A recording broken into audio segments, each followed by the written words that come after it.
নমস্কার। আগে এই ভিডিও ক্লিপটি দেখে নিন, তারপরে এই নিয়ে কথা বলছি।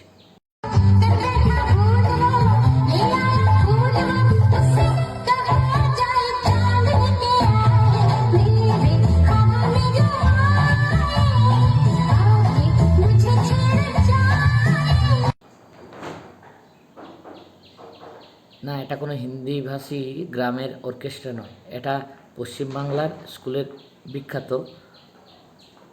কুখ্যাত ড্যান্স পারফরমেন্সের কথা নিয়ে আজ কথা বলছি। আমাদের সময় স্কুল মানেই তো ছিল সরস্বতী পুজো, রবীন্দ্র জয়ন্তী আর পিটি ক্লাস। কিন্তু এখনকার স্কুলের অনুষ্ঠান দেখলে আপনার মনে হবে আপনি কোনো ক্লাবে বা ম্যারেজ হলে ঢুকে পড়েছেন। না, আমি কোনো সিনেমার কথা বলছি না, আমি বলছি ইদানিং ভাইরাল হওয়া বিখ্যাত 24 পরগনার কদমতলা স্কুলের সেই কুখ্যাত ড্যান্স পারফরমেন্সের কথা।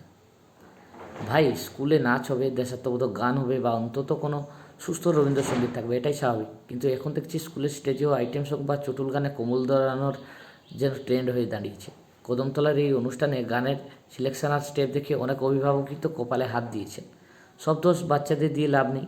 অনুষ্ঠানে রিহার্সাল যখন হচ্ছিল তখন কি কোনো শিক্ষক বা কর্তৃপক্ষের চোখে পড়েনি যে ছাত্রছাত্রীরা কী ধরনের অঙ্গভঙ্গি করছে? নাকি ভিউ আর সাবস্ক্রাইবের চক্করে এখন স্কুলগুলোও নিজেদের কুল প্রমাণ করতে চাইছে? ইন্টারনেট তো দুই ভাগে বিভক্ত। একদল বলছে আরে বাচ্চারা আনন্দ করবে, এতে ক্ষতি কী? আর অন্য দল বলছে এটাই তো আমাদের শিক্ষা ব্যবস্থার ভবিষ্যৎ।